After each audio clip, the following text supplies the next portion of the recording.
Untuk langsung saja untuk efektivitas waktu, perkenalkan yang pertama untuk Bu Saskia, eh, memberikan paparannya selama 20 menit. Nanti bila sudah mencapai waktunya, maka akan saya ingatkan untuk eh, melanjut ke fase berikutnya. Seperti itu. Eh, untuk Bu Saskia dipersilahkan untuk memaparkan eh, bincang buku pada sore hari ini. Silakan Bu Saskia.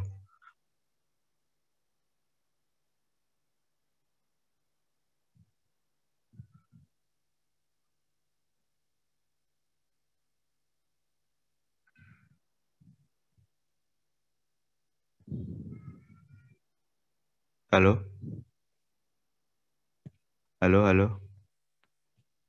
Apakah suara saya masuk?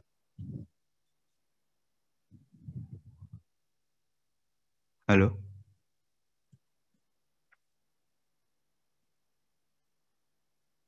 halo, Mas Sofa, Bu Saskia.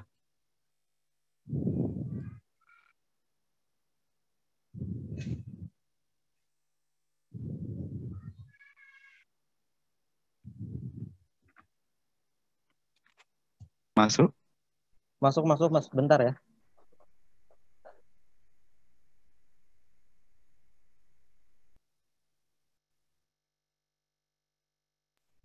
Halo, Masuk, Mas. Bentar, bentar, bentar. halo, Mas Sofa, Bu Saskia. Ya, masuk.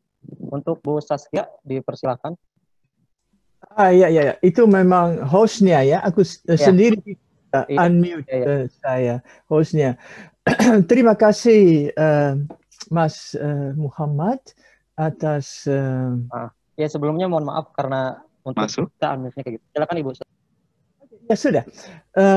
Selamat sore untuk yang bergabung dari Indonesia. Selamat pagi untuk yang di Eropa seperti saya sekarang ini ada karena memang beda waktunya. Aku memang saya dan Ibu Nur senang sekali dengan bedah buku ini. Senang sekali bahwa Kobam sudah siap dan sudah berhasil untuk menerjemahkan dan mempublikasikan buku yang Ibu Nur dan saya menulis. Maaf. Bukunya yang Ibu Nur dan saya menulis itu memang hasil atau berhubung dengan kegiatan kami berhubung dengan aktivitas tentang IPT ya, International People's Tribunal 65. Waktu itu Nur memang General Coordinator dan saya ketua, dan saya juga ketua koordinator tim yang bikin laporan untuk prosekutornya supaya mereka bisa bikin atau menyerahkan semua account kepada hakim kita. Daripada mengkoordinasi semua peneliti-peneliti itu, saya sendiri juga mengisi beberapa gap yang ada, ya, hal yang belum ditulis dan yang kami anggap sangat penting. Nah, hal yang terpenting yang sama sekali atau sedikit saja baru ditulis adalah hal propaganda. Dan baik prosecutor dan hakim mengira itu penting sekali karena itu memang pertanyaan pertama itu adalah bagaimana bisa tetangga saling membunuh ya di Indonesia. Memang kami tahu ada perang-perang kolonial, ada perang-perang, perang independence ya, tentang revolusi nasional, itu semua musuh dari luar. Tapi bagaimana di Indonesia sendiri orang Indonesia bisa saling membunuh. Nah, itu memang karena kelompok tertentu Indonesia dianggap musuh kelompok yang lain. Nah, itu memang didukung oleh propaganda. Dan propagandanya memang tidak memulai saja tentang fitnah tentang Kirwani, yang memang saya sudah menyelidiki dari di tahun 80-an, tapi memang sangat lebih mendalam. Dan di dalam buku propaganda ini, Nur dan saya mencoba untuk menguraikan semua hal-hal yang mulai dari abad yang itu 920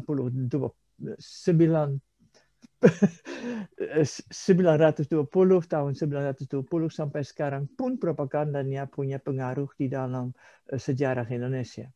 Karena kalian semua memang sudah tahu bahwa 926 ada pemberontakan di apa itu penjajah kolonial, dan waktu itu orang agama, haji-haji, orang Muslim dan orang komunis saling bisa mendukung. Nah, bagaimana kelompok ini waktu itu bisa mendukung, dan ada memang banyak tulisan-tulisan yang membuktikan itu.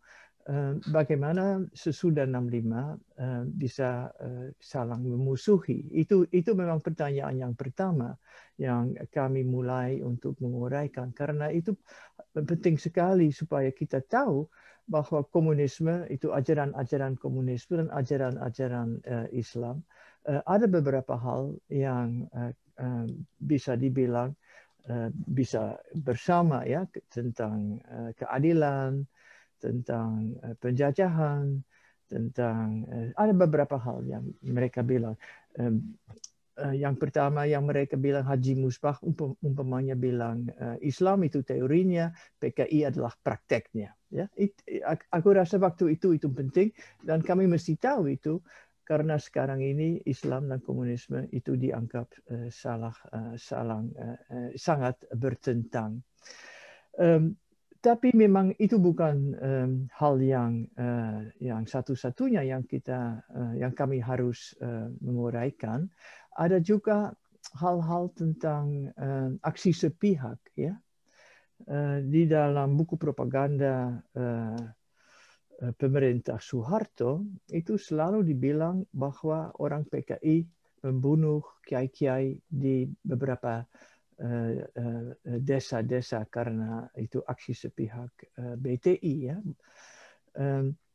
Oke lah, kami coba untuk mendiskusikan ini, dan malah di dalam tulisan-tulisan NU sendiri itu jelas bahwa tidak ada satu kiai pun yang dibunuh oleh BTI, orang-orang petani-petani yang aktivis-aktivis.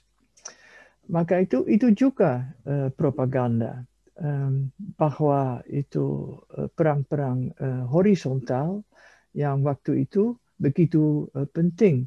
Dan di dalam daerah yang di mana kami sekarang tinggal, kalau di Indonesia, Jawa Timur, kalau aku tanya kepada komunitas-komunitas, desa-desa di mana itu kami bergabung dengan orang, bagaimana situasinya sebelum 65? Ada perang, ada aksi sepihak, kiai-kiai itu dibunuh? Enggak, sama sekali enggak. Memang ada mobilisasi Ansor, mobilisasi pemuda rakyat, tapi perang atau saling membunuh tidak ada waktu itu, ya. Maka itu ada banyak hal yang harus bisa kita belajar dari sejarah, yang dianggap yang bisa membantu supaya kita mengerti bagaimana orang bisa saling membunuh sesudah 65. Ada perang dunia, Cold War, ya, perang dingin, ada peranan CIA, tapi juga ada peranan propaganda yang dibikin kampanyenya oleh kelompok-kelompok tentara di antara kelompok Soeharto. Yang terpenting memang, yang mungkin terpanas, bikin situasi yang terpanas, itu adalah fitnah terhadap Gerwani, yang saya sudah menulis buku tentang itu, Sexual Politics di Indonesia, penghancuran gerakan perempuan di Indonesia di dalam bahasa Indonesia, yang aku rasa kalian semua ibu-ibu, bapak-bapak semua sudah tahu. Tapi waktu itu memang dipercaya seluas-luasnya bahwa Gerwani memotong kemaluan jenderal dan di dalam tarian bunga harum membunuh dan memperkosa dan membunuh jenderal-jenderal. Nah, itu memang cerita tentang maskulinitas di Indonesia yang sangat penting, ya, mana bisa perempuan liar yang tidak yang jahat bisa memang membunuh jenderal-jenderalnya. Itu memang alasan karena gerakan perempuan bisa dihancurkan, ya. Tapi bukan hanya gerakan perempuan dihancurkan sudah 65.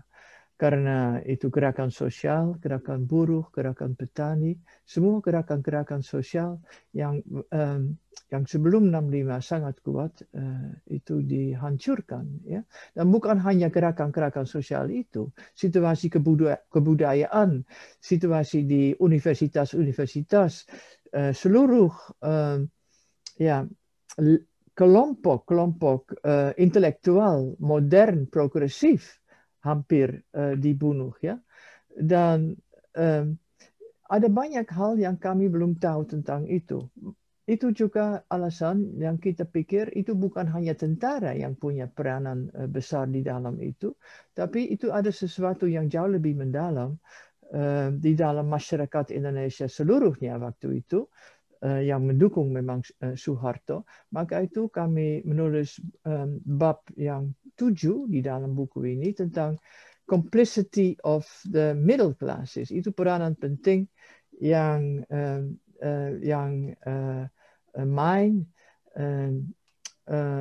orang-orang di dalam kasus ini yang kami sudah mulai untuk menguraikan itu psikolog-psikolognya, tapi juga memang pimpinan-pimpinan demonstrasi mahasiswa,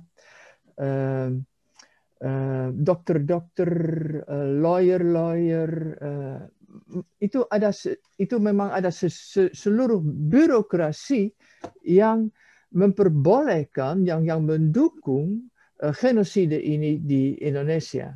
Dan itu kami baru mulai untuk mendiskusikan ini. Itu juga dibangun di atas penelitian tentang Holocaust di Jerman, di mana Hannah Arendt bilang about the banality of evil. Ya, itu bukan hanya tentara Jerman, SS yang membunuh orang Yahudi dan the Jewish dan lain-lain, tapi juga seluruh birokrat, seluruh masyarakat yang membantu di dalam proses ini. Nah, itu kami baru mulai untuk mendiskusikan semua ini.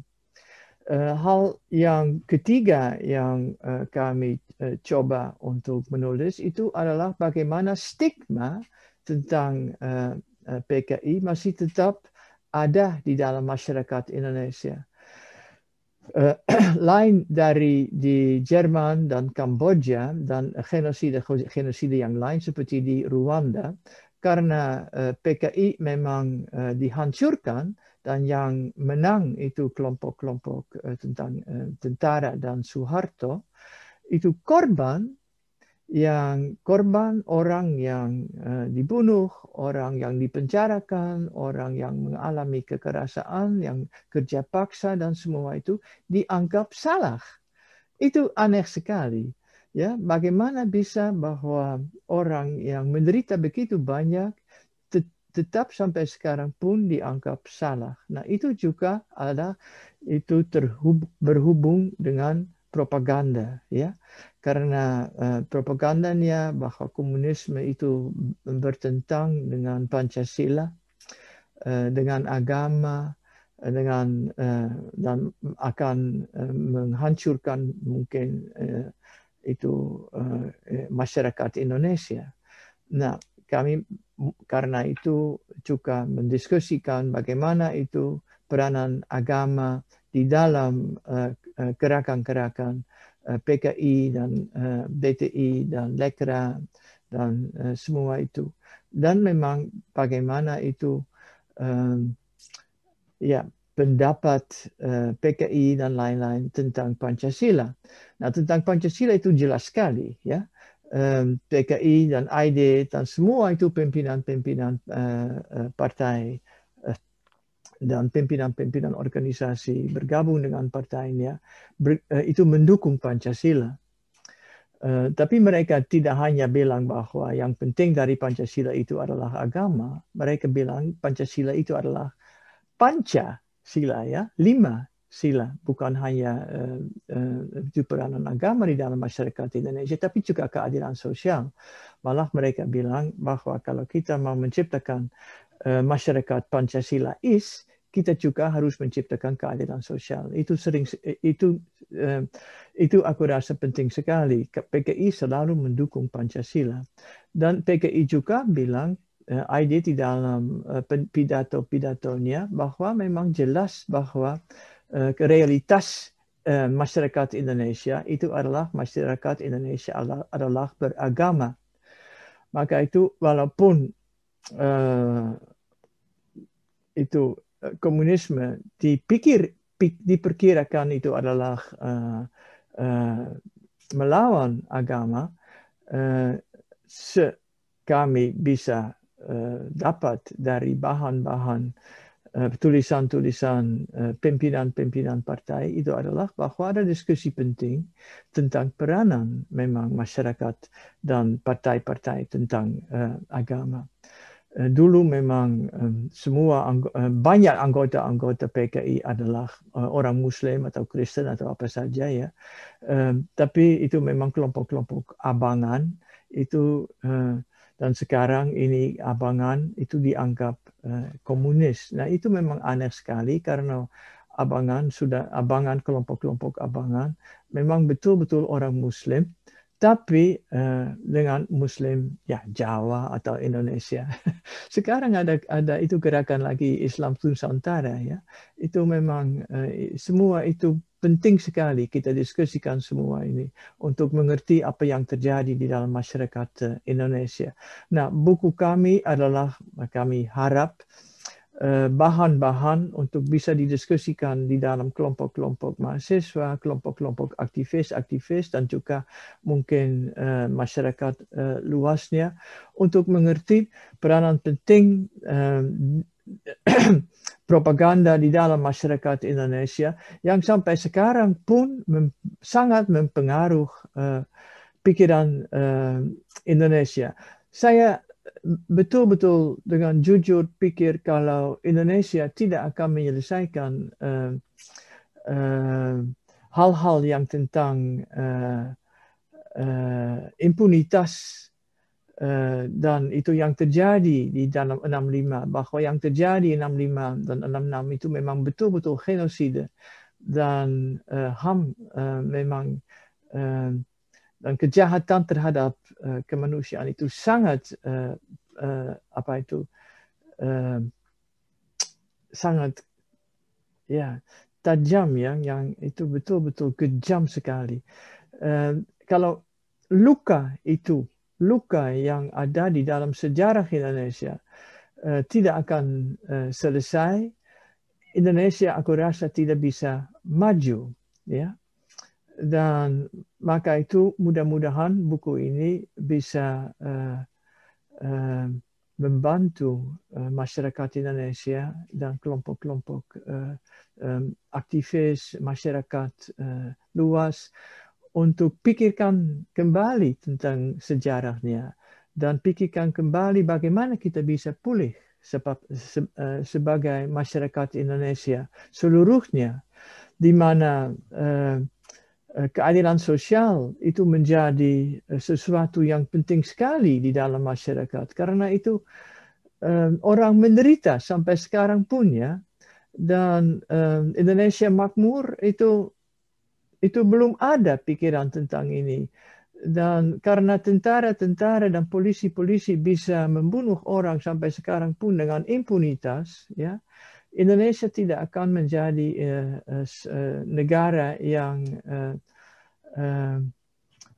ya yang didasarkan atas rule of law, ya, atas hukum dan janji kepada sejarah, janji yang dibikin oleh Presiden pertama Indonesia Soekarno bahwa Indonesia akan menjadi makmur tidak akan bisa selesai. Itu memang pikiran saya tentang itu. Dan saya berharap bahwa akan ada banyak diskusi-diskusi tentang buku ini supaya stigma kelompok-kelompok begitu penting di Indonesia, kelompok-kelompok yang berjuang dengan jujur tentang keadilan sosial di Indonesia bisa dihancurkan supaya seluruh masyarakat Indonesia betul-betul bisa menjalan janji kepada Indonesia yang makmur dan supaya keadilan di Indonesia bisa dicapai. Terima kasih.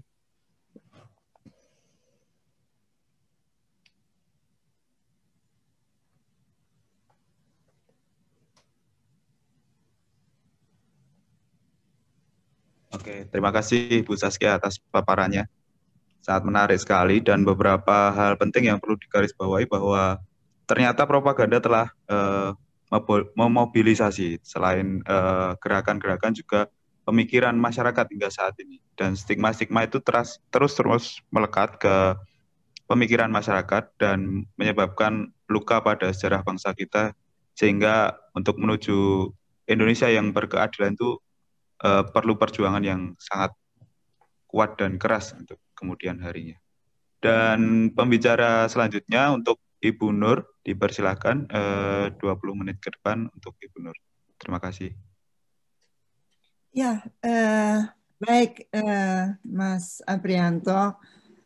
Terima kasih untuk Kobam yang untuk kedua kalinya ya menyelenggarakan bedah buku ini, dan kali ini bekerja sama dengan yang Scholar 65. Saya berterima kasih sekali untuk acara yang dilangsungkan ini. Terima kasih kepada peserta yang kata Mbak Sofa mendaftar sampai 200, tapi karena ada kuota tertentu nggak bisa diterima semua dan bisa diikuti dengan YouTube. Nah, saya kira Saskia sudah mengemukakan semua garis besar dari isi buku ini. Saya hanya ingin menambahkan sedikit saja berkenaan dengan proses kreatif penulisan buku ini. Mungkin bisa menjadi pembelajaran dari teman-teman semua. Bagi saya buku ini memang bukan hanya kerja profesional berkaitan dengan pekerjaan saya selama ini, dan khususnya terkait dengan pelaksanaan International People's Tribunal 65 pada tahun 2015 yang lalu, jadi sudah 5 tahun yang lalu ya.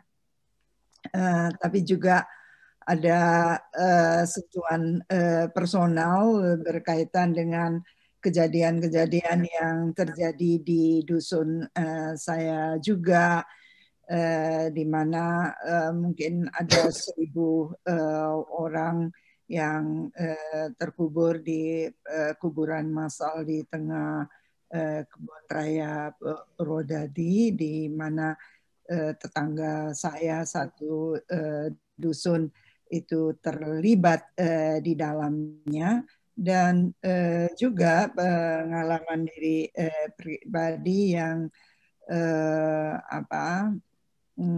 pada masa-masa itu berpengaruh besar dalam kehidupan saya dan ya terutama keluarga besar saya juga. Nah, hal yang ingin saya kemukakan adalah bahwa ini sebetulnya buku kedua yang ditulis bersama Saskia, di mana kami mengembangkan apa yang disebut intellectual authorship. Ya, sebagian besarnya tentu ini hasil karya Saskia sebagai penulis. Saya hanya membantu merumuskan misalnya pembicaraan, wawancara, menulis sedikit dalam bahasa Indonesia untuk dituangkan di dalam buku ini.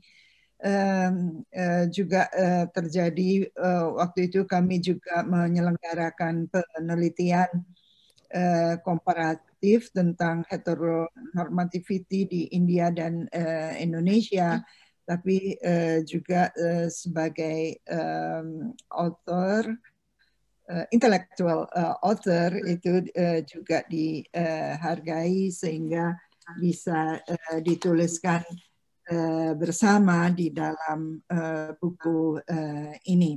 Nah, ini bagi kami, saya terutama yang aktivis itu memperoleh kehormatan sekali ya, karena pada umumnya peneliti yang datang baik itu dari luar negeri ataupun dari dalam negeri hanya menuliskan di dalam footnote, ini wawancara dengan Nur Syabani dan lain-lain sebagainya, padahal buku atau pengetahuan terbanyaknya itu dari yang diwawancarai. Ini mungkin itu kultur di dalam penelitian ya, yang menganggap narasumber bahkan juga narasumber utamanya hanya sebagai narasumber. Nah, konsep ini mungkin bisa kita kembangkan untuk penghormatan terhadap orang-orang yang memang bukan hanya sumber pengalaman, pengalaman di dalam keterlibatan dengan isu yang bersangkutan, tapi juga punya pengalaman pribadi sehingga seluruh pemikiran, perasaan dan lain sebagainya dituangkan di dalam kerja-kerja seperti ini, dan itu bukan hal yang mudah juga untuk membukanya kepada publik di dalam situasi bagaimana kontribusi propaganda itu mempengaruhi sikap seseorang tanpa ada counter. Jadi ini saya kira hal yang sangat penting juga di dalam IPT 65 atau keputusan IPT 65 di mana propaganda dianggap faktor yang sangat penting untuk terjadinya pembunuhan massal itu, dan stigma-stigma yang sampai sekarang diderita oleh para korban, bahkan bukan hanya korban 65 itu, karena semua yang buruk itu selalu dibilang dasar PKI kamu, gitu ya. Semua hal yang buruk selalu di label dengan PKI. Banyak atau ada beberapa teman saya misalnya ketika ditahan karena aktivitas politiknya, dengan segera polisinya juga bilang dasar PKI atau dasar Jirwani. Itu menjadi stigma sampai sekarang. Nah, barangkali ini yang juga menjadi tugas kita bersama untuk melawan stigma ini. Nah, ini itu seputar proses kreatif penulisan buku, di mana yang disebut author bukan hanya yang menulis buku, tapi yang punya pengetahuan tentang isu tersebut, dihargai juga sebagai penulis, dan kita introduksi sebagai apa yang disebut intellectual authorship. Saya kira itu yang berkaitan dengan proses kreatif. Dan yang terkait dengan kontribusi propaganda, sedikit banyak tadi sudah dikemukakan oleh Saskia, ya. Dan khusus yang terkait dengan gerakan perempuan itu melekat sampai sekarang. Ya. Saya ingat betul waktu kami baru selesai menyelenggarakan Kongres Perempuan Indonesia pada Desember 1998, dan ini merupakan organisasi massa yang mencoba meneladani dengan menapai jalan sejarah gerakan perempuan Indonesia, yang pada waktu itu hampir semuanya adalah organisasi massa. Jadi Kongres Pergerakan Perempuan Indonesia 1928 itu terdiri dari perkumpulan-perkumpulan perempuan yang punya anggota, dan pada tahun 65 atau 66 salah satu anggota atau salah satu organisasi perempuan terbesar yang mengklaim punya anggota 1,5 juta waktu itu dilarang.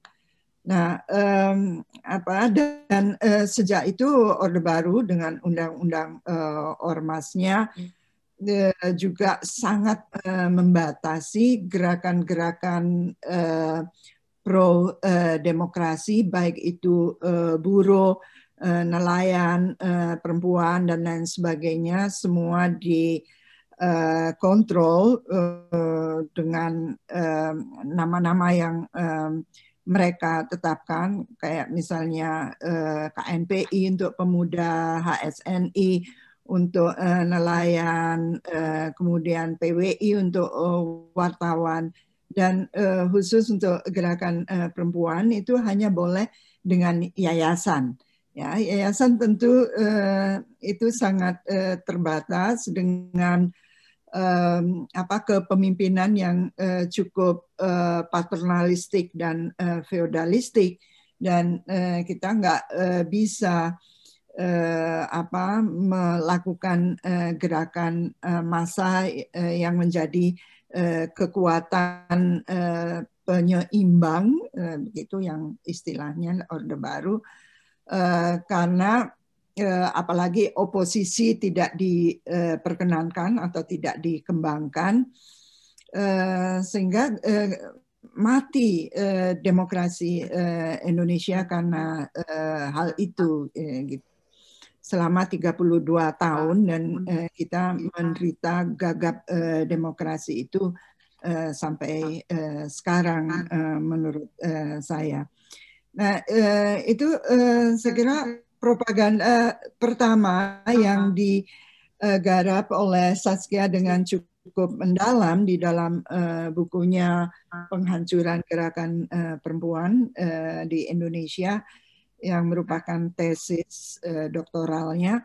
dan atau seksual politik di Indonesia dalam bahasa Inggrisnya cukup berpengaruh di dalam gerakan perempuan, menjadikan buku itu sebagai training material untuk kita, meskipun tetap dalam bentuk yayasan dan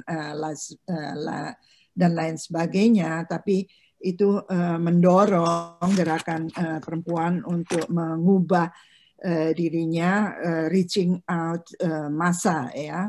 Oleh karena itu waktu itu saya mengubah misalnya, dan kawan-kawan tentu saja, di Solidaritas Perempuan yang tadinya yayasan menjadi perkumpulan. LP3ES juga dari yayasan menjadi perkumpulan, meskipun ada yang terbuka terbatas dan lain-lain karena situasi pada waktu itu. Nah, karena itu saya kira hal yang penting dari buku ini, bagaimana ini bisa berkontribusi pada pendidikan politik yang lebih luas, dan juga kesadaran bahwa selama ini Orde Baru telah melakukan pembohongan dengan bahkan complicity dari negara-negara asing, karena misalnya di dalam keputusan IPT itu ditemukan fakta bahwa pembunuhan massal terjadi, dan para diplomat sudah mencatatnya dan kemudian mendistribusikannya di kalangan diplomat, tapi mereka diam saja. Dan sementara yang resmi diumumkan oleh pemerintah waktu itu atau penguasa waktu itu hal yang lain lagi.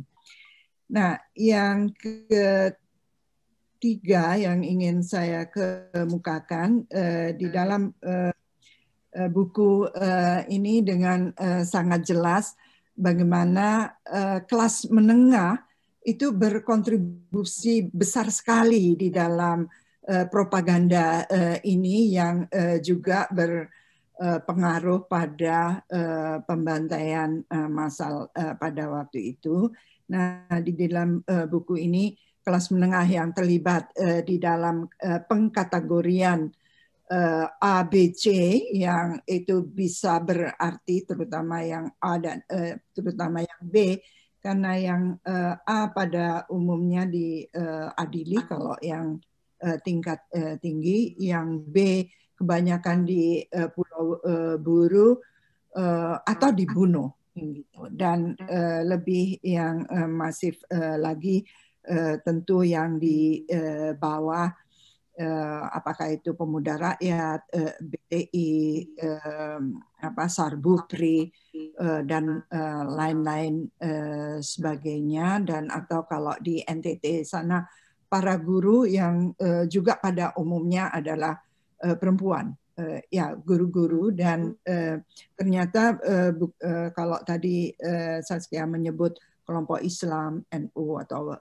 Banser dan lain sebagainya, di NTT dari penelitiannya Mary Colimon dan teman-teman, itu gereja juga terlibat, hal yang selama ini tidak terlalu terungkap dengan masif, ya. Nah, selain yang kelas menengah intelektual yang terlibat di dalam pengkategorian itu, yang kelompok-kelompok lain lagi tentu saja yang bergabung di dalam KAMI, KASI, KAPI, dan lain-lain. Dan di buku ini salah satunya itu adalah pengakuan dari pendiri Ikatan Sarjana Indonesia, almarhum Paul Mudikdo yang adalah guru saya di dalam bantuan hukum struktural di LBH, ya, dengan menangis terseduh-seduh. Dia mengakui kesalahannya bahwa dia sangat berkontribusi karena membantu Soeharto di dalam propaganda anti PKI waktu itu, meskipun dia sendiri pada masa Orde Baru ketika menjadi guest lecture di UI, beliau adalah kriminolog, itu juga dideportasikan karena ajarannya dianggap sangat kiri. Ini juga yang mungkin membalikkan ke pemikirannya dan mengakui itu sebagai sesuatu kesalahan. Nah, soal kontribusi kelas menengah ini, saya kira penting untuk diungkap lebih banyak lagi. Saya kira ada sejarawan yang di UGM juga sudah meneliti berapa orang yang menjadi korban di UGM, di Unpad dan lain sebagainya, dan siapa-siapa yang terlibat, rektor atau dan lain sebagainya di dalam proses pembunuhan dan atau juga penahanan para mahasiswa atau dosen waktu itu, termasuk mereka yang menjadi investigator yang kita sudah mendengarkan bersama waktu itu kesaksian dari seorang ibu korban dari Yogyakarta yang dilakukan oleh Lukman Sutrisno. Nah, saya kira itu beberapa hal yang ingin saya kemukakan di dalam kesempatan ini. Nanti mungkin bisa diperluas dengan pertanyaan. Terima kasih. Mas Aprianto. Ya, terima kasih Bu Nur sudah berbagi bagaimana cara proses kreatif untuk menulis buku ini dan berbagi pengalaman tentang risetnya. Menarik terkait dengan intellectual authorship itu juga Bu. Karena di buku ini juga saya baca ada semacam demokratisasi sumber. Jadi tidak hanya menggunakan sumber-sumber arsip, lisan, dan buku-buku, tapi juga menggunakan sumber-sumber dari media-media. Ini jadi menarik dan kajiannya menjadi komprehensif dan saling melengkapi seperti itu. Dan untuk mengisi kekosongan dari Mas Kuncoro Hadi, saya diminta dari panitia untuk Bapak Bejo Untung dari YPKP 65 untuk memberikan sedikit komentar atau paparannya, juga Ibu Magda dari Komnas Perempuan dan mantan komisioner dari KPAI. Mungkin dari Bapak Bejo Untung terlebih dahulu, 5-10 menit, Bapak, monggo. Oke, terima kasih waktunya. Bisa dengar suara saya? Ya, saya di luar dugaan bisa ikut bicara di forum diskusi ini ya. Jadi saya ucapkan terima kasih sekali lagi. Tadi saya ingin menanggapi apa yang disampaikan oleh Ibu Saskia dalam satu ulasannya di buku itu mengatakan mengapa antar tetangga saling membunuh. Ini saya pikir bukan tradisi atau sikap atau watak dan budaya orang Indonesia, apalagi orang Jawa. Dan itu saya pikir sangat-sangat mustahil dan tidak mungkin. Secara kebetulan saya sekarang ini sedang mempersiapkan satu tulisan mengenai kejadian di Pati. Saya akan ceritakan begini, Bu. Di Pati itu ada satu desa namanya Desa Bulumulyo. Jaraknya kira-kira hampir 20 km dari pusat kota Pati, dan semua penduduk di Bulumulyo itu boleh dikatakan 95% adalah pendukung Partai Komunis Indonesia. Pertanyaan saya, tidak mungkin sebuah partai politik itu jelek, ya, dan nyatanya itu mendapat dukungan massa yang luar biasa. Jadi artinya Partai Komunis Indonesia waktu itu memang betul-betul ada di hati rakyat. Saya juga ikut merasakan di desa saya sendiri, di kota saya, bahwa Partai Komunis Indonesia memang betul-betul partai yang progresif, revolusioner, seperti apa yang dikatakan oleh Bung Karno. Nah, kembali di Pati. Itu pada peristiwa 65, ya, pada minggu pertama, kedua, ketiga sampai November, di Desember, itu semua penduduk laki-laki, ya, itu ditangkap, ya, dan dilemparkan ke atas truk dalam keadaan yang bonyok, ya, dipukulin, ya, semuanya diangkut. Ada yang langsung dieksekusi, ada yang langsung dibawa ke Kodim, disiksa dan sebagainya. Itu nanti beberapa hari lagi akan saya siarkan itu. Nah, tadi dikatakan bagaimana mungkin kok itu bisa terjadi?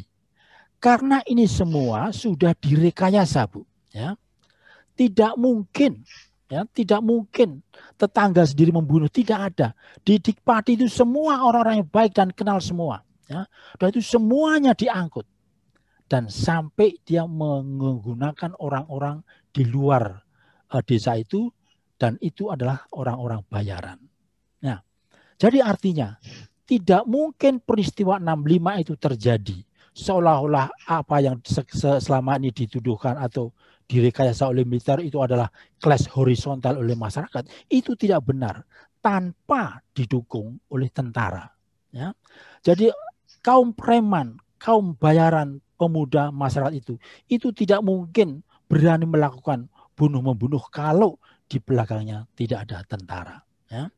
Jadi konsep bahwa seolah-olah ini adalah horizontal clash, ya, bukan masalah politik, itu sama sekali tidak benar, dan itu sangat saya bantah dan terbantahkan.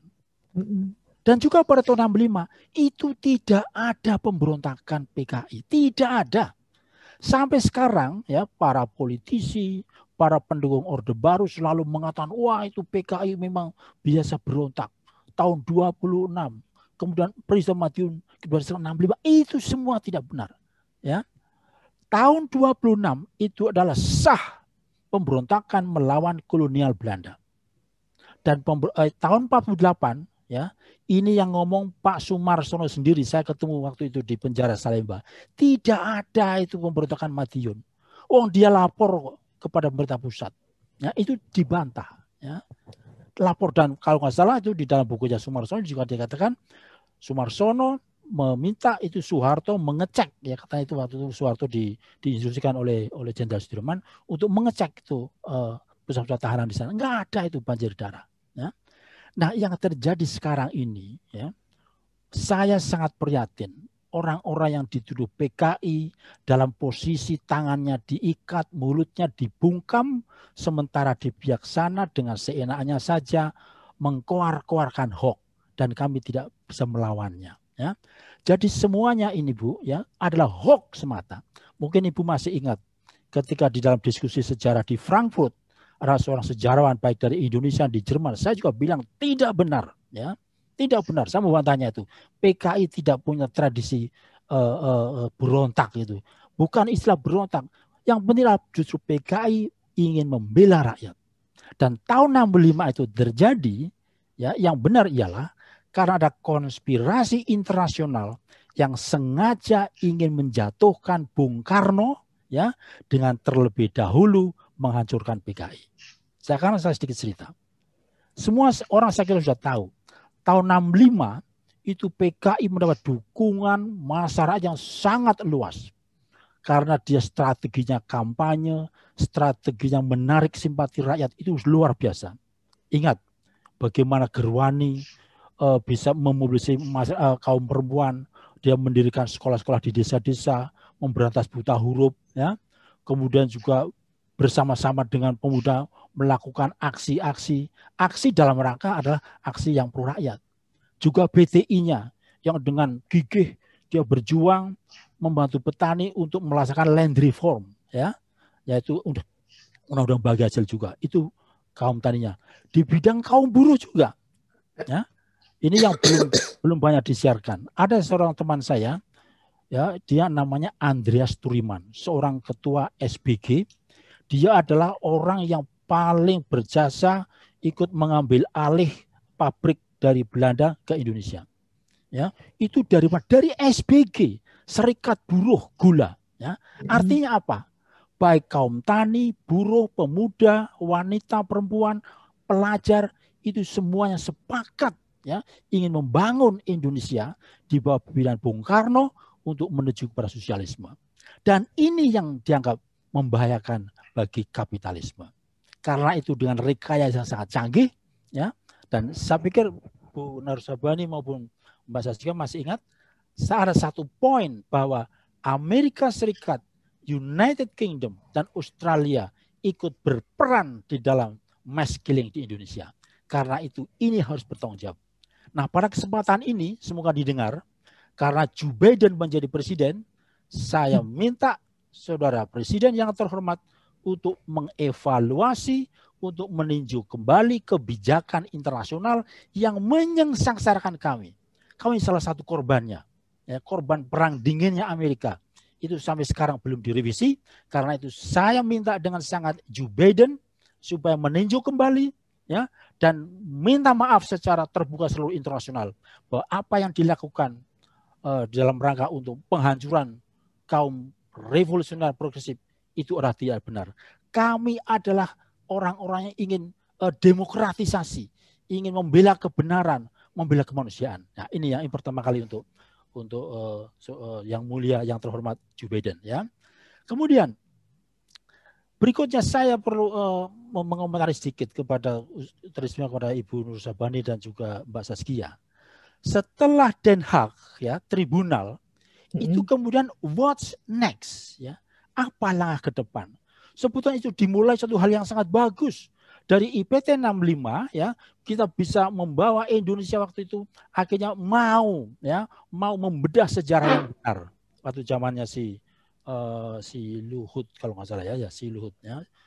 Kemudian juga ada itu dari Dewan Presiden, Pertemuan Presiden juga sudah merancang itu. Tetapi karena waktu itu mungkin ada dispute dengan jenderal-jenderal yang pro Orde Baru, akhirnya itu mentah. Nah, tetapi satu hal, IPT 65 berjasa untuk membawa masalah 65 tampil untuk menjadi diskusi publik. Nah, berikutnya saya mengusulkan supaya lobby internasional, ya, misalnya ke United Nations di Jenewa, ya, kemudian kita melakukan intervensi sidang-sidang di PBB bahwa di Indonesia sampai sekarang masih ada genosida, ya, kami sampai sekarang masih menjadi korban persekusi, ya, diskriminasi, dan masih zamannya Orde Baru, ya, hanya gayanya memang halus. Saya akan buktikan beberapa teman saya, apakah itu di Pati, Pekalongan, Pemalang, ya, saya sendiri selalu dimonitor, selalu didatangi oleh intel-intel. Artinya apa?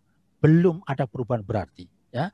Jadi singkat kata, saya mendesak kepada pertama Presiden Amerika Serikat untuk mengumumkan secara publik, ya, supaya meninjau kembali, ya, dan minta maaf kepada masyarakat Indonesia karena terjadi pembunuhan massal.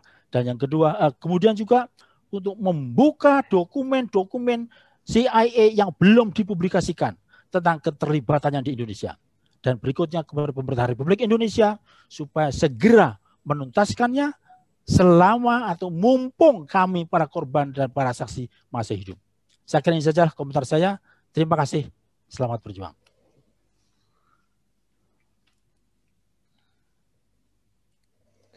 Terima kasih Bapak Bejo atas komentar, tanggapan, dan beberapa ulasannya. Kemudian untuk Bu Magda, mohon silakan. Ya, selamat sore. Terima kasih Mas Aprianto. Hai Saskia, apa kabar? Dan Mbak Nur Syabani. Oke, beberapa hal yang saya cermati, beberapa riset yang tentang 65, tetapi saya coba melihat riset tentang, karena 65 ini sepertinya ada klasifikasi generasi 1, generasi 2, generasi 3. Jadi generasi 2 itu biasanya anak yang dari korban 65, misalnya ayah ibunya ditahan, kemudian umumnya anak tercerai-berai. Apakah tidak perlu juga riset itu apakah berupa cerita atau novel?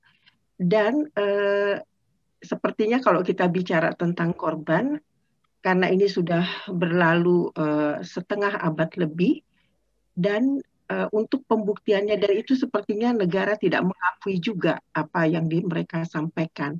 Kalau mereka negara tidak mengakui, biasanya korban itu didampingi oleh ekspertis atau tenaga ahli yang menyatakan bahwa pernyataannya itu benar gitu.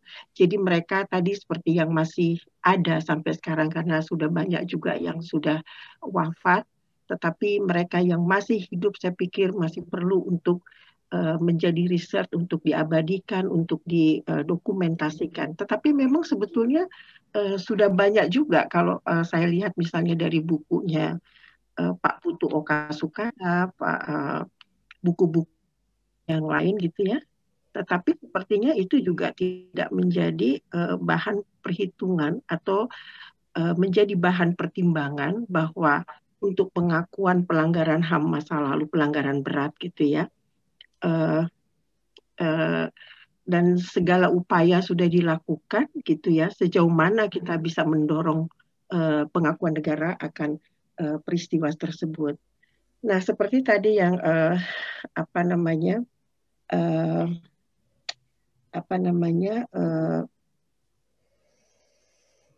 tentang PKI dan Gerwani misalnya, kan sepertinya ini pemahaman tentang PKI Gerwani itu menjadi momok dan itu diabadikan juga, misalnya salah satunya itu Monumen Pancasila di Lubang Buaya misalnya ya. Padahal itu jelas kita tahu dari pembuktian semua itu rekayasa. Padahal reliefnya semua di situ tercantum. Kalau misalnya ada itikat baik untuk pelurusan sejarah, semestinya ada penjelasan atau memang monumen itu harus dihilangkan. Misalnya Gerwani dengan gambar-gambar relief itu juga ada di buku Saskia ya, gambarnya itu bahwa itu semestinya mengabadikan itu. Dan sampai sekarang misalnya kalau misalnya ada TNI yang masih mewajibkan prajuritnya untuk menonton G30S, bukankah itu berarti juga salah satu upaya untuk mengabadikan PKI itu sebagai momok? Dan kita tahu, saya melihatnya kok sangat hitam putih gitu. Jadi PKI Gerwani itu hitam. Tidak ada warna lain selain warna hitam. Tidak ada celah warna putih di situ, tidak ada celah warna hijau atau warna lain. Karena kalau di masa lalu tadi seperti disampaikan Pak Bejo misalnya ya kenapa rakyat banyak memilih mereka? Karena mungkin di saat itu partai yang berpihak kepada rakyat kecil, yang memikirkan rakyat kecil, keberpihakannya itu justru ada di mereka. Nah, itu kok sepertinya terhapus sama sekali gitu ya. Kalau misalnya pun kalau ada kesalahan, kenapa itu sampai dihapus sama sekali? Saya ada pertanyaan sedikit, ini apa sih yang menjadi perhitungan pemerintah itu untuk memelihara atau merawat PKI itu sebagai momok? Misalnya tadi Mbak Nur sudah katakan, sekarang kalau orang dikatain PKI itu udah semacam seperti orang yang sudah luar biasa buruknya, dasar PKI seperti itu ya. Dan itu terus dipelihara gitu ya. Tidak ada upaya untuk pelurusan sejarah. Kalau tadi kita lihat rekayasa, propaganda, ini upaya apa lagi gitu. Sudah banyak buku juga yang ditelurkan oleh para penyintas. Dan banyak saksi-saksi hidup yang masih bisa untuk menjadi pertanggungjawaban. Nah ini yang kalau misalnya tadi saya pertanyakan untuk generasi, karena biasanya sering yang di-acknowledge sebagai korban itu adalah generasi satu. Jadi mereka yang ditahan malah. Kalau yang tidak ditahan sepertinya ya tidak diperhitungkan. Padahal generasi kedua itu juga cukup pahit ya pengalaman mereka. Kalau dari hak anak, dari child rights, mereka kehilangan masa kanak-kanaknya. Kehilangan masa pendidikan, banyak yang tidak sekolah lagi. Kehilangan masa pengasuhannya. Kehilangan masa kanak-kanak yang untuk masa remajanya hilang sama sekali. Karena ada yang ditangkap misalnya umur 17, baru 14 tahun kemudian dia baru dikeluarkan. Dia direnggut masa kanak-kanaknya. Nah ini kan juga harus menjadi perhatian kita bahwa masa kanak-kanak yang hilang, kendati pun mereka sekarang sudah tua renta gitu ya, ada sesuatu yang harus dikembalikan. Dan kalau kita mengacu kepada Undang-Undang Dasar Konstitusi, kalau dikatakan karena kemiskinan juga yang terjadi pada anak-anak saat itu mestinya dipelihara oleh negara tanpa melihat latar belakang. Apakah itu anak katanya tapol, apakah itu anaknya penjahat atau apa, tapi still anak yang harus ditanggung oleh negara. Nah itu sudah hilang 56 tahun yang lalu. Apakah mereka tidak bisa juga mendapatkan kesejahteraan mereka di masa tua sekarang ini? Itu saja Mbak Nur dan Mbak Saskia, Mbak semua saya panggil Mbak jadinya. Mbak semua. Saskia, itu dari saya, mungkin nanti kita bisa elaborasi lagi dari tanya jawab. Terima kasih, selamat sore.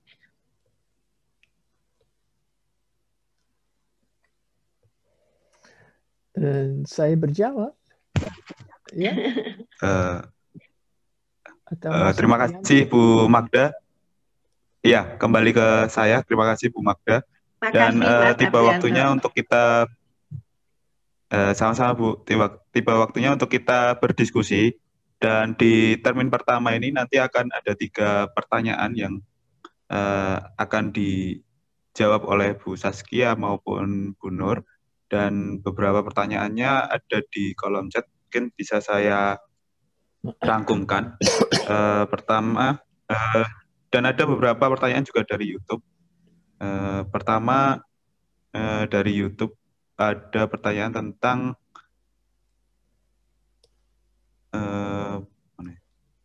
apakah bisa dijelaskan lebih detail terkait bagaimana peran TNI dalam peristiwa G30S. Lalu ada pertanyaan dari kolom chat dari Mas S. Budi. Kalau masalah 65 tidak selesai, maka Indonesia tidak bisa maju. Pertanyaannya, apakah yang harus dan bisa yang dilakukan? Gitu? Apa yang bisa dilakukan untuk mengatasi masalah ini? Lalu yang ketiga, ada dari Maria Lalita tentang hukum. Inkonsistensi pemerintah dalam menciptakan regulasi hukum yang berpihak pada korban. Lalu ada terkait regulasi hukum, bagaimana tentang penanganan HAM terhadap kasus ini, lalu juga pengentasannya gitu dari Maria Lalita. Sementara 3 itu dulu untuk Bu Saskia ataupun Bu Nur, silakan. Mungkin Bu Saskia dulu untuk menjawab. Oh ya, oke. Terima kasih banyak Terima atas kasih. sambutan semua dan juga yang aku coba mengikuti yang chat-chatnya, itu diskusi yang sangat menarik. Maaf. tentang yang apa itu dibilang sama Pak Bejo, itu memang benar. Peranan tentara itu di dalam semua ini yang terpenting. Itu juga buku Jess Melvin itu sudah jelaskan itu dengan sangat jelas. Dan kami, Nur dan saya di dalam bukunya juga menulis itu. Ya, sudah ada jelas bahwa peran tentara yang penting. Yang tentara juga yang mendorong kelompok-kelompok Ansor, Panser, Pemuda Pancasila, Hanra, Hansip, dan lain-lain untuk membantu membunuh. Itu penting, itu jelas. Tapi propagandanya yang melegitimasi itu, dan maka itu di dalam bukunya kami tulis tentang itu. Nah, yang penting itu adalah buku yang kami menulis hanya satu buku saja. Yang penelitian-penelitian yang Pak Bejo sedang melakukan itu penting sekali. Itu di mana-mana ada perlu kita melakukan penelitian. Apa yang terjadi persisnya? Bagaimana situasinya belum 65? Dan semua itu hanya sedikit saja kami sekarang, kita semua sekarang baru tahu. Dan aku memang berharap bahwa mahasiswa-mahasiswa, peneliti-peneliti di seluruh Indonesia akan menjadi sumber-sumber untuk meneliti semua itu di mana-mana. Tapi untuk itu juga penting bahwa akan ada minta maaf atas genosidenya dari presiden, ya. Karena peneliti-peneliti, mahasiswa-mahasiswa di mana-mana yang mau kerja tentang hal ini, itu sangat sulit untuk mengerjakan itu. Ya, itu tidak dianggap baik dan untuk karir mereka tidak dapat bantuan dari departemennya. Itu memang mereka harus ada banyak hambatan untuk mereka meneliti itu. Maka itu juga kebanyakan penulis tentang genosidenya adalah orang asing, ya, seperti John Rosa dan Robinson dan Jess Melvin dan lain-lain. Ada memang beberapa hal peneliti-peneliti yang berani sekali di Indonesia, tapi sampai sekarang pun topik ini itu adalah topik yang memang sangat sulit untuk didiskusikan dan diteliti oleh orang Indonesia sendiri. Dan itu juga akibatnya propaganda dan peranan pemerintah di dalam negara di dalam ini. Umpamanya satu pertanyaan yang aku selalu ada itu adalah peranan Soeharto di dalam semua ini, ya. Dan di dalam bukunya kami juga diskusikan peranan Soeharto. Dan yang jelas bahwa Jenderal Soeharto waktu itu tahu, ya, bahwa penculikan akan terjadi. Nah, siapa punya betul-betul yang bisa memanfaatkan dari penculikan itu, ya, itu yang kita harus bertanya. Dan pertanyaan kedua, kenapa kalau penculikan itu adalah idenya dan kenapa mereka mesti dibunuh, ya? Dan siapa kasih perintah untuk membunuh? Dan pertanyaan itu sampai sekarang pun tidak ada jawaban jelas, ya.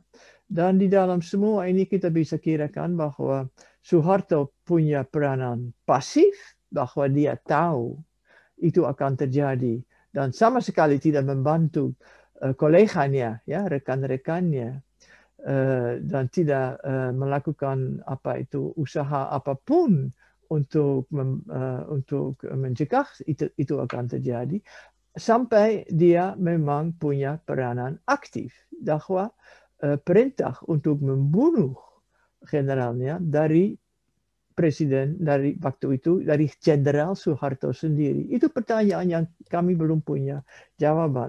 Dan ada banyak hal-hal yang masih perlu diteliti. Juga tentang seperti Ibu Magda dan Pak Bejo bilang tentang organisasi-organisasi massa waktu itu. Bahwa mereka betul-betul memang membantu rakyat Indonesia waktu itu untuk maju, dan itu pekerjaan-pekerjaan itu semua itu memang hilang sesudah 65. Maka itu pengakuan negara penting. aku rasa. Dan tentang hukum, Ibu Nur nanti tahu jauh lebih banyak dari saya dan bisa. Tapi yang sampai sekarang aku tidak memang kehilangan harapan bahwa akan ada sistem pengadilan di dalam Indonesia sendiri. Sampai sekarang itu masih ada beberapa pelaku Jerman sampai sekarang yang sudah punya itu usianya 90 yang sedang diadili, ya. Maka itu masih ada harapan bahwa pernah itu akan terjadi di Indonesia juga, karena saya betul-betul yakin bahwa hanya di dalam proses ini pengakuan pengadilan bahwa luka di dalam sejarah Indonesia bisa pulih. Nah, peranan internasional juga penting memang, tapi sebenarnya harapan sama Joe Biden ya mudah bisa terjadi. Aku rasa dia sekarang masih sedang sibuk dengan perang internal di Amerika Serikat, tapi dia memang peranan Australia, Indonesia dan Australia, Great Britain dan Amerika Serikat penting di dalam situasi perang dingin waktu itu. Saya mengharap saja bahwa di dalam Indonesia akan ada proses pelurusan sejarah, dan saya hanya bisa bilang bahwa Nur dan saya sedang kerja keras untuk membantu di dalam prosesnya. Peranan IPT, kelompok IPT 65 sekarang itu adalah dua, aku rasa, saya rasa memang itu sulit sekali untuk mendapat funding untuk pekerjaan kami. IPT sekarang sedang bergabung dengan kelompok HAM seluruh Southeast Asia, Southeast Asia, ASEAN, ya. Nama kelompok itu namanya FORSI, Forces of Renewal untuk Southeast Asia, dan kami sedang coba untuk belajar dari genosida di Myanmar dan Kamboja untuk betul-betul mengerti apa yang terjadi di dalam daerah sini, dan idenya itu adalah untuk melatih aktivis-aktivis HAM di seluruh daerah ini, dari Thailand, dari Myanmar, dari Kamboja, dari Filipina, dari Malaysia, untuk saling belajar, untuk lebih kuat di dalam ruang internasional. Yang kedua yang sekarang kami sedang lakukan itu adalah dalam kelompok peneliti-peneliti Australia untuk bangun proyek penelitian tentang komplisitas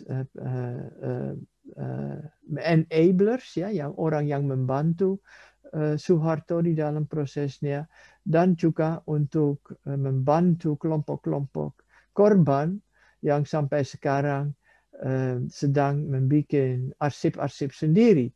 Karena memang itu proses panjang sekali, ya, untuk menelusuri sejarahnya. Itu tidak bisa di dalam beberapa tahun. Kalau kami belajar dari sejarah tentang genosida Armenia, di mana ada beberapa yang similaritasnya, orang Armenia juga korban, dan Turki tidak mau tahu bahwa yang terjadi itu adalah genosida, dan itu sama dengan yang terjadi di Indonesia. Mereka sudah sedang 100 tahun lebih, ya, sibuk untuk meluruskan sejarahnya, dan aku rasa Indonesia juga perlu waktu banyak, dan aku hanya harap bahwa di dalam Indonesia dan di luar Indonesia kami selalu sibuk untuk keep the history alive, supaya korban tidak dianggap salah lagi, dan supaya Indonesia bisa pulih dari luka ini, supaya tentara TNI sekarang tidak akan melakukan dengan impunitas melanggar HAM di Indonesia lagi seperti sekarang terjadi di Papua dan di mana-mana, supaya Indonesia menjadi negara yang didasarkan atas HAM. Dan mungkin yang tentang hukum atau hal-hal yang lain itu Ibu Nur memang tahu jauh lebih banyak daripada saya.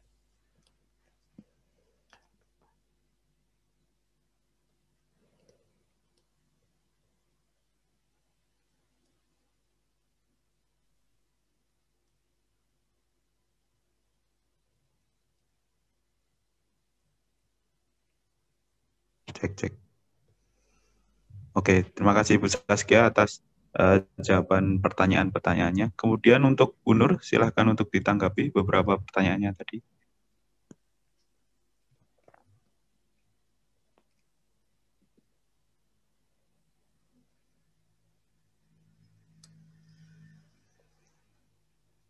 Halo.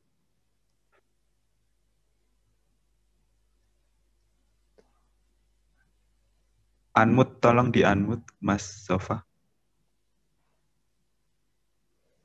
Ibu Nur.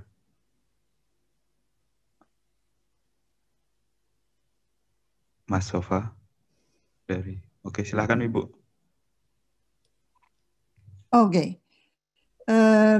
Baik, terima kasih panitianya, jangan ngelamun.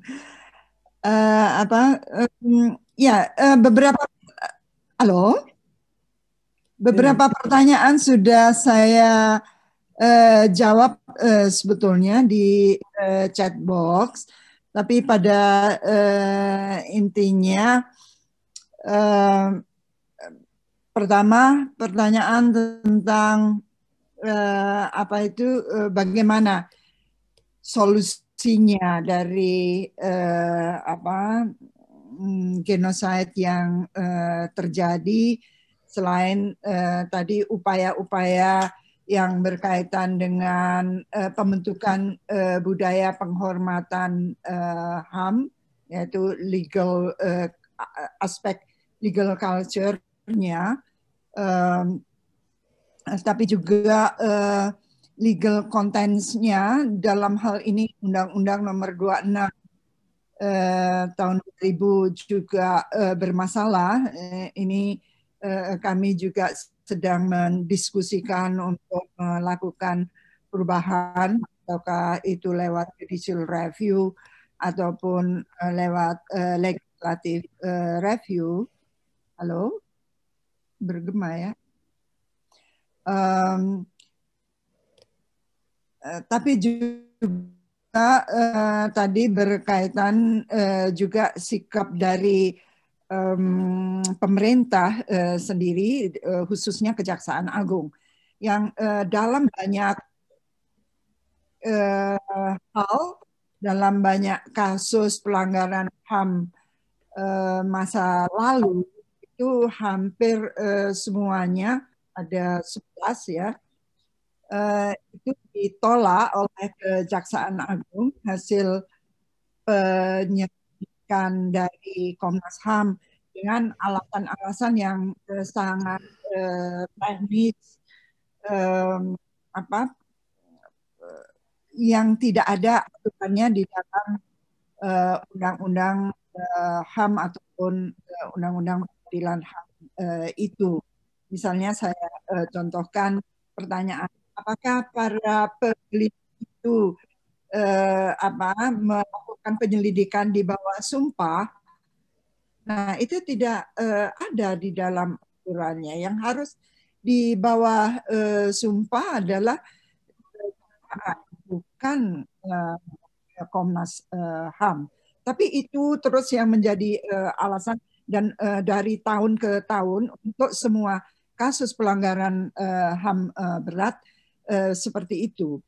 Nah, untuk yang sudah misalnya lolos dan Kejaksaan Agung menyerahkan kepada Komisi 3 ya DPR, dan sudah pula ada putusan Komisi 3 untuk dibentuk pengadilan HAM ad hoc, seperti misalnya kasus orang hilang.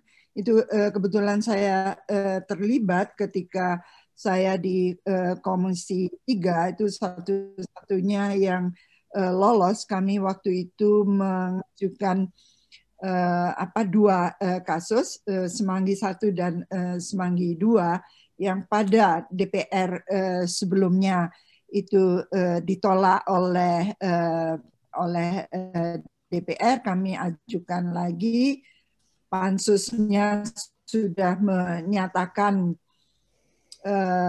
bahwa itu adalah pelanggaran HAM berat, tapi ketika akan diplenukan itu ditolak oleh Badan Musyawarah dan khususnya pimpinan DPR waktu itu yang saya lupa namanya, tapi dari PDIP menolak untuk mengesahkan hasil pansus untuk Semanggi 1, Semanggi 2 itu.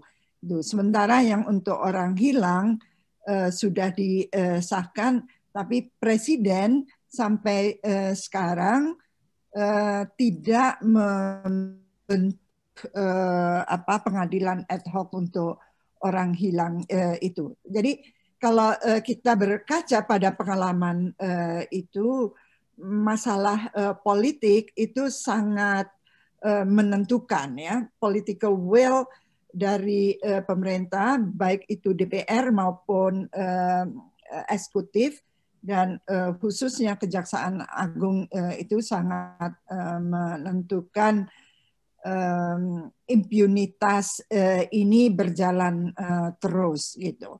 Nah, karena tadi sudah dikatakan oleh Saskia, selama impunity terhadap pelanggaran HAM masa lalu dan khususnya untuk genosida dan kejahatan HAM kemanusiaan 65 ini tidak di-tackle dengan benar, selama itu impunitas untuk hal-hal yang lain sesudah dituangkan atau disahkannya Undang-Undang Nomor 26 Tahun 2000 tidak akan bisa berjalan juga ya, karena mereka yang tadi sudah dibandingkan juga oleh Saskia di Kamboja dengan Indonesia, para pelaku atau mastermind dari 65 itu masih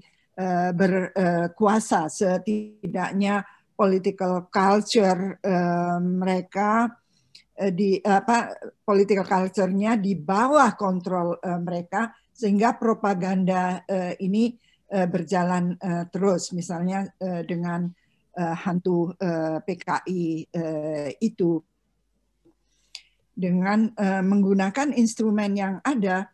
Kita bisa lihat misalnya setelah IPT 65, untuk pertama kalinya pemerintah, dalam hal ini Menko Polhukam, menyelenggarakan simposium nasional tentang 65 gitu, dan menghasilkan beberapa rekomendasi. Tapi setelah itu sekelompok jenderal pensiunan juga menyelenggarakan hal sama, dan menggunakan milisi ya dalam hal ini FPI untuk menggunakan propaganda pemerintah lagi gitu, dan persekusi di mana-mana terjadi. Yang ini teman saya Harwip selalu mengatakan bahwa mens rea untuk melakukan itu sampai sekarang masih terjadi, sehingga genosida masih terjadi terus menerus. Ini permasalahan-permasalahan dari pelaksanaan Undang-Undang 2000 tahun 26 tahun 2000 itu memang menyebabkan kita stagnan sampai sekarang ini. Saya juga menyebutkan bahwa Undang-Undang 26 tahun 2000 itu dibuat dengan sangat cepat, mengkopi Statuta Roma yang kita menolak untuk meratifikasi waktu itu hanya sekedar untuk menghindari pengadilan internasional tentang Timor Leste yang itu sudah ada UN resolutionnya ya. Tapi itulah, dan kita tahu untuk pengadilan Timor Leste yang tertangkap hanya kelompok milisi daripada mastermind dari kerusuhan dan genosida atau kejahatan terhadap kemanusiaan di Timor Leste itu. Karena itu tadi Saskia juga sudah menyebutkan, kita sekarang membangun advokasi dan juga pendidikan HAM di tingkat Southeast Asia dengan nama FORSI untuk menumbuhkan ya terutama di kalangan grassroots tentang kesadaran adanya pelanggaran HAM berat ini, sehingga itu gerakan bisa lebih masif. Nah, ada ide menarik dari Mbak Ana dari buku ini bisa melakukan pendalaman ya. Saya kira itu akan sangat baik sekali kalau dilakukan penelitian-penelitian tingkat lokal ya, bagaimana propaganda itu berjalan dan berakibat pada apakah itu pembantaian, penahanan dan lain sebagainya, persekusi di tingkat lokal, dan terutama adalah pembungkaman terhadap kelompok masyarakat itu, khususnya kelompok Wan. Dan ada pertanyaan juga bahwa apakah International Women's Day waktu Orde Baru itu dilarang? Tidak ada larangan resmi, oleh karena itu kelompok aktivis perempuan merayakannya dengan cukup bebas. Tapi Ketua Koani dan anggota-anggota Koani yang lain itu menstigma kami, ya, karena saya di dalamnya waktu itu dengan komunis atau feminis. Nah, feminisme itu juga memperoleh black propaganda juga. Jadi bukan hanya komunisme, tapi feminisme juga. Dan sampai sekarang bahkan berlanjut dengan Indonesia tanpa feminisme dan lain sebagainya. Dan ini ditengarai dari kelompok-kelompok yang sangat konservatif. Dan saya kira itu juga masuk dalam kategori hate speech sebetulnya ya, yang dibiarkan, termasuk juga fatwa dari MUI larangan komunisme, leninisme, ini termasuk feminisme. Ini juga saya kira yang lalai dikontrol oleh pemerintah, bagaimana kelompok-kelompok seperti FPI itu menggunakan space yang diciptakan oleh lembaga-lembaga semi pemerintah dan atau ucapan-ucapan dari para petinggi partai, tokoh dan lain sebagainya, sehingga propaganda itu berlanjut sampai sekarang. Saya termasuk orang yang tidak setuju cara pembubaran FPI karena itu bertentangan dengan hak untuk berorganisasi. Meskipun di sini tentu menjadi pertanyaan besar, organisasi yang melakukan kekerasan pasti tidak bisa hidup atau tidak boleh hidup di alam demokrasi. Tapi juga kita lalai mencegah ya para tokoh elit partai atau lembaga-lembaga keagamaan semi pemerintah itu untuk juga sebetulnya memberikan ruang kepada mereka untuk melakukan kekerasan dan hate speech itu. Ini yang saya kira harus menjadi kesadaran kita bersama. Ya, itu beberapa saya sudah sebutkan dan jawab pertanyaan di dalam chat box untuk lebih detailnya. Saya kira baik untuk Mbak Magda atau Pak Bejo untuk memberikan respon juga ya.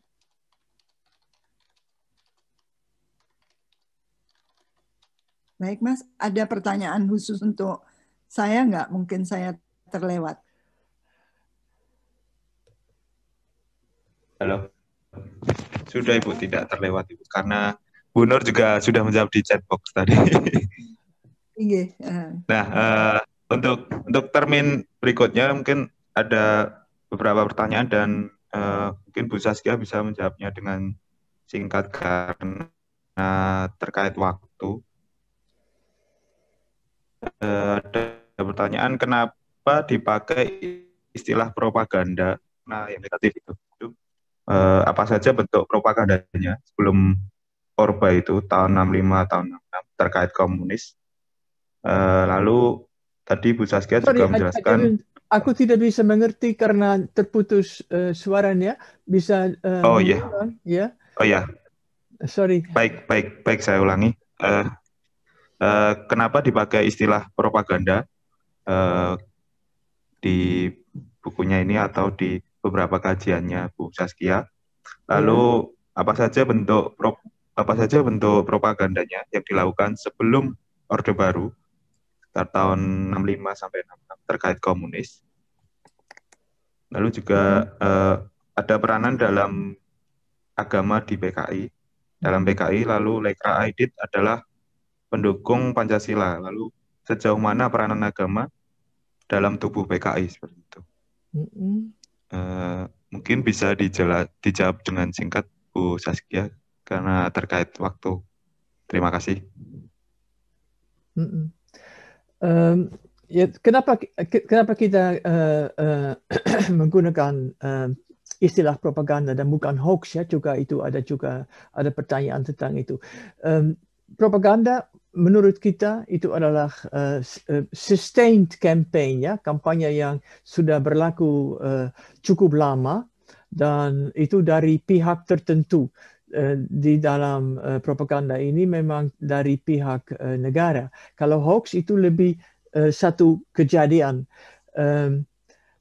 Dari Goebbels, dia sendiri bilang Goebbels memang tsar propaganda di dalam Holocaust. Dia menggunakan istilah propaganda dengan membilang bahwa propaganda itu adalah the art of seducing people untuk to believe you. Maka itu bukan hanya membohong, right? Itu hoax itu memang biasanya membohong, tapi seduce apa itu? Ya, untuk mendorong orang dengan half truth, dengan sedikit orang mengarang kepada untuk mempercaya sesuatu supaya orang menjadi believer ya. Itu bukan hanya lewat bohong tapi half truth juga, dan untuk yang kita juga bilang tentang untuk caranya propaganda juga mengikut yang Pak Bejo bilang, kenapa itu PKI selalu dibilang apa itu berontak dari Majun dan malah dari 26. Tapi yang terjadi di dalam dengan Darul Islam, ya, dengan Darul Islam umpamanya itu jauh lebih korban yang ada daripada di Majun. Dari Majun orang pikir bahwa mungkin sampai 10.000 orang dan kebanyakan orang PKI yang waktu itu dibunuh. Tapi jumlah korban dari Darul Islam lebih dari 20.000 orang. Dan Darul Islam juga membakar masjid dan membunuh orang Muslim dan macam-macam. Tapi Darul Islam tidak pernah dibilang sebagai selalu memberontak. Untuk kita bisa bilang agama Islam selalu memberontak. Ya, itu memang itu kelompok tertentu dan itu tidak terjadi tidak dibilang di dalam sejarah Indonesia bahwa memang orang yang mengakibatkan terlalu itu kebanyakan orang korban itu Darul Islam di dalam sejarah sesudah antara perang untuk kemerdekaan dan 65. Maka karena waktu itu kita memang menggunakan karena itu istilah propaganda itu adalah bukan hanya membohong, tapi juga half truth dan juga hal yang dikemukakan di dalam sejarah dan hal yang dilupakan di dalam sejarah. Itu sustained campaign dengan film, dengan buku, dengan novel, dan memang didukung oleh tentara, ya, yang itu karena orang yang tidak percaya itu, orang yang melakukan penelitian yang bilang itu sama sekali tidak benar ya apa yang dibilang oleh tentara itu, orang disingkirkan atau dibunuh sendiri sampai sekarang pun, ya. Yang lain peranan Islam, peranan agama di dalam pikiran PKI. Memang itu kita punya banyak hal tentang itu. Di dalam buku propaganda Nura saya sebut beberapa ucapan Pak Aidit waktu itu. Dan dia memang beliau ya memang sangat sadar bahwa agama adalah punya peranan sangat penting di dalam Nusantara. Peranan agama Islam, peranan agama Kristen, dan lain-lain. Dan dia sama sekali tidak pikir bahwa Indonesia akan dibangun tanpa agama. Dan itu memang dia menerima Pancasila dengan peranan agama yang penting itu. Tapi Aidit bilang dan pimpinan-pimpinan lain bilang juga, kami jika tidak hanya apa itu harus didasarkan oleh di atas agama, tapi juga dengan humanitas, demokrasi, dan keadilan sosial. Dan hanya kalau agama juga mendukung sila-sila itu, kami bisa bangun negara Indonesia yang makmur dan sejahtera. Itu memang kebanyakan atau intinya saya mengerti dari apa itu ucapan-ucapan dan tulisan-tulisan Aidit. Memang Aidit sendiri dari keluarga sangat beragama. Itu ayahnya di Bangka, ya, Bangka, tapi ya di mana itu Bangka, itu dia adalah itu pegawai masjid dan pimpinan agama Islam di sana. Maka itu dia sangat tahu dan sangat percaya bahwa itu penting. Dan memang kebanyakan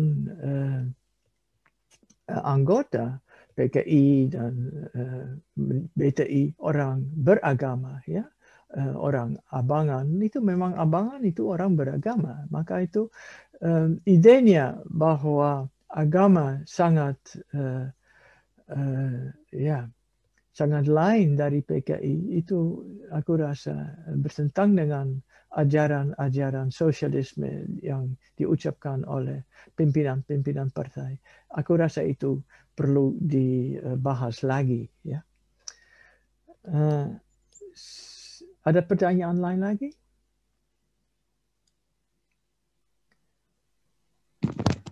Oke, terima kasih Bu Saskia. Karena waktu sudah hampir habis dan mungkin teman-teman bila ingin mendapatkan jawaban yang komplit dan menyeluruh bisa beli bukunya dari Bu Saskia dan Bu Nur di Komunitas Bambu. Ada diskon tertentu, nanti bisa kontak dari hostnya.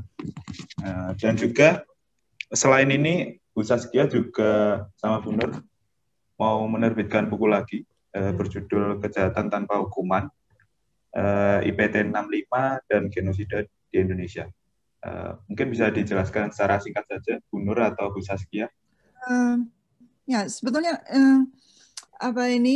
buku ini adalah kumpulan tulisan dari para scholar yang menjadi dasar pembuatan atau perumusan surat dakwaan bagi para jaksa di International People's Tribunal 65 waktu itu, gitu. Karena saya juga terlibat di dalam perumusan, jadi saya sangat tahu. Nah, salah satu contohnya misalnya tulisan Ratna Saptari, ya, yang itu mengumpulkan berbagai bukti dari para eksil tentang pencabutan paspor, ya, dan atau tidak diperpanjangnya paspor dari para eksil sehingga mereka nggak bisa pulang ke Indonesia, ya, meskipun tentu punya pertimbangan lain juga karena situasi politik yang ada waktu itu, karena banyak yang mendengarkan himbauan untuk pulang dan pulang lalu dihilangkan. Itu terjadi dan saya juga sangat mengetahui mengenai hal itu. Jadi ada 10 atau 9 dakwaan pada waktu itu, antara lain pencabutan paspor kita masukkan sebagai salah satu kejahatan terhadap kemanusiaan. Akan tetapi para hakim waktu itu belum sepakat sehingga itu tidak dipertimbangkan sebagai kejahatan tersendiri. Dan memang di dalam konsep-konsep dari kejahatan terhadap kemanusiaan itu pencabutan paspor tidak masuk di dalamnya. Tapi at least kita mengemukakan masalah pencabutan paspor sebagai kejahatan kemanusiaan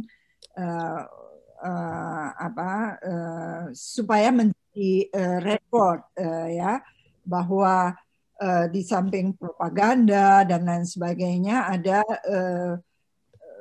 1000-an atau 2000-an orang kader-kader bangsa, anak-anak bangsa yang terbaik waktu itu yang dikirim oleh pemerintah dan tentu saja Bung Karno menginginkan mereka pulang untuk membangun bangsa yang baru 20 tahun itu gitu. Tapi satu generasi intelektual dihilangkan dengan cara mencabut paspor mereka dan atau kalau di Indonesia ya dibunuh, dihilangkan atau di lagi Kobam juga sudah Ratna mengumpulkan data itu, kami gunakan sebagai dasar dari dakwaan pencabutan paspor. Nah, atau Pak Asfi misalnya yang juga ikut di dalam penelitian tentang penahanan di Pulau Buru, baik itu sebagai labor force dan lain-lain. Dan dari penelitian Pak Aswi yang juga saya kira terlibat di dalam penelitian yang dilakukan Komnas HAM di bawah kepemimpinan almarhum Hakim G. Nusantara ya, tentang kejahatan terhadap kemanusiaan sejak 65 sampai 98, di mana saya juga terlibat di dalam penelitian itu, meskipun tidak di masalah 65, saya terlibat di masalah 98 kalau tidak salah, dan juga Petrus. Nah, tapi juga penelitiannya Annie Polman tentang kejahatan seksual yang terjadi di tahun 65 itu, karena saya ikut merumuskan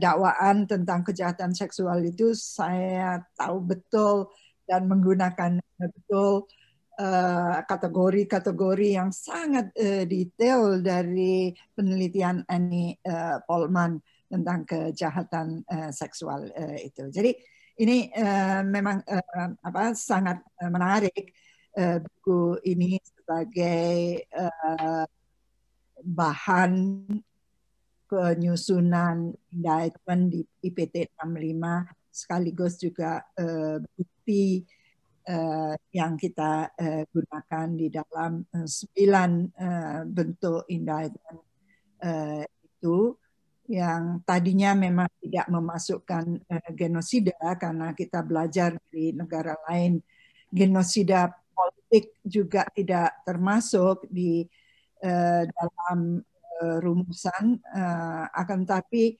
yang sangat brilian dari para hakim IPT 65 ini memasukkan genosida politik itu di dalam kejahatan yang diadili lewat IPT 65 itu. Ini aja komentar saya. Jadi tunggu tanggal terbitnya itu akhir Februari katanya. Belum ada harga pre-order nih. Ya, Mas Kobam.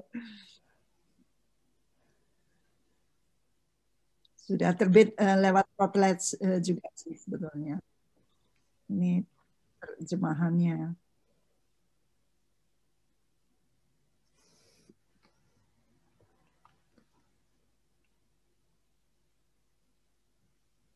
Oke, terima kasih Bu Nur, Bu Saskia atas pre-promonya buku terbarunya nanti di akhir Februari dari Kobam. Dan karena waktu sudah menunjukkan harus kita akhiri, mohon maaf bila ada beberapa pertanyaan yang belum terjawab, mungkin bisa terjawab lewat beli bukunya di Kobam, dan ada diskon tertentu lagi juga dari Kobam. Dari saya, Muhammad Aprianto, selaku moderator, mohon maaf bila ada salah kata, baik sengaja maupun tidak, dan waktu saya kembalikan ke host.